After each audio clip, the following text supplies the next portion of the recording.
Am I the a-hole if I don't adopt my sister's toddler? This is my first time posting here, and will probably be the only time. This is a complex situation to say the least, but last August, my 37-year-old baby sister, let's call her Olivia, sent me, my middle sister, Abby, 39, and my dad a group text telling us that she was going through mental health struggles and didn't feel like she could be a mom anymore to her 13-year-old, Kayla, and her almost 2-year-old, Kevin. She basically said that she was giving us the option to take them in before she put them in the system. I was the first one to reply and told her of course we would figure something out and they didn't need to go in the system and of course family would take them in.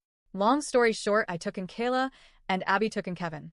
Olivia also has a lot of physical issues going on. She is diabetic and it has caused her to lose part of her vision, have open sores and discoloration on her skin, and other issues. When she first let the kids come with us, she checked into a 6-week program where she was living in an apartment community and bused to on a medical campus daily and supposed to work through her issues with depression and anxiety. She went to classes and therapy every day, and she also got medicated. Since then, she takes herself off the medication as she pleases and has not kept up with her therapy appointments. She goes sporadically and is not consistent. While she was there, she also began claiming that she had a sex addiction.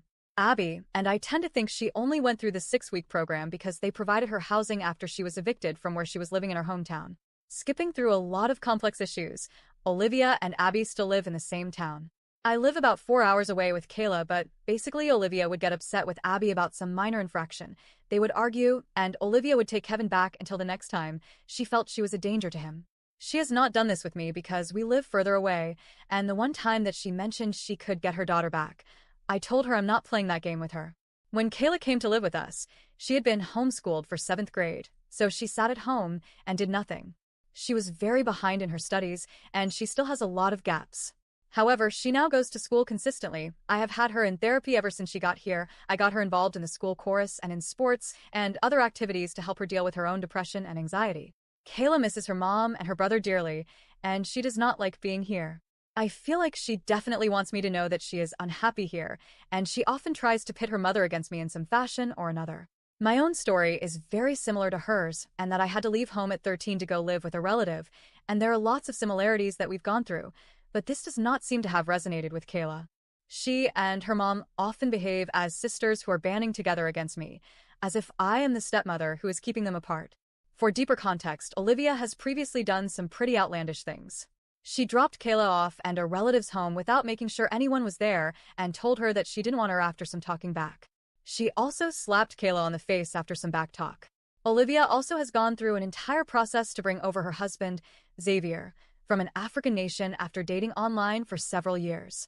Once he got here, they argued nonstop and several times she has assaulted him with a deadly weapon. She has also cheated on Xavier a lot. So much so that he believes Kevin is not his. He has moved to a different state far away from us to get away from Olivia and her antics. They are still married and contemplating a divorce. I am still skipping over so much that has happened because I just want to get down to the core question. Recently, Abby had Kevin in her home once more, but she and Olivia got into an argument, and she came to pick up the child in the middle of the night.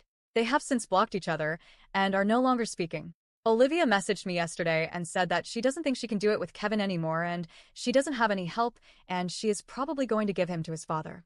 I don't know Xavier as well as I would like, but I know he's not in any position to have custody of a 2-year-old that he barely knows at this point. He doesn't even have his own place because the state he was living in is very expensive, so he lives in a sort of communal space. Olivia mentioned that Kayla would not be happy unless Kevin was around, and she also mentioned trying to place them with my 90-year-old grandmother. I feel like it's sort of a manipulation to get me to offer to take him in as well, because she knows for a fact that I am not willing to have either one of them go to my grandmother's. Here is the issue. I already have 4 kids still living at home. One of them had to give up space in her own room to share with Kayla, whose attitude makes it difficult to be around at times. I don't really have space for a toddler, so he would have to be in the room with me and my husband. And we've already gone through all of that. My youngest is in middle school now, and this would definitely change our whole lives. I don't want to be selfish. I am a Christian lady, and I try to do the best that I can by people. Kevin is my family, and I want to see him taken care of, but I just don't know what to do. My husband is a truck driver who is on the road pretty much 6 days a week. If we take in my nephew, he has said that he would need to find a job that's local so that everything would not fall on me. That would mean less money for our household as well in a time where we are already struggling. We would also need to get a new vehicle because as it stands, we are a very tight fit of 7 into our 7-seater. Finally, this is a child who I believe will have some sort of special needs. He is still very young, so I'm sure not ready to be diagnosed yet, but it appears that he might be on the spectrum, as well as have some ADHD issues. He does not sleep well, and I have chronic anemia. LOL. I generally run around for everyone. My girls go to a charter school, which means I have to drop them off and pick them up each day from school and clubs. My college kid goes to a campus about 40 minutes away, and I have a son who is in multiple sports, which means everyday pickups from practice. We have a single vehicle, which I also use sometimes to help with my grandkids and my adult offspring who don't have cars. I am up at all hours because one son has to be at work by 4 a.m., another has to be there often at 5 a.m., my husband has to be picked up at 4:30 a.m., the girls have to be at school at 7:55 a.m., and so on. I'm in a metro area, and these are all in different municipalities. Some of this I can probably arrange to get help for, so it's just a matter of digging deep and talking to my church family and close friends. But the bulk of it will still fall on me. I don't know what to do, so if anyone has suggestions, I am definitely all ears. I am considering calling a family meeting with the extended family to see who might be able to help her.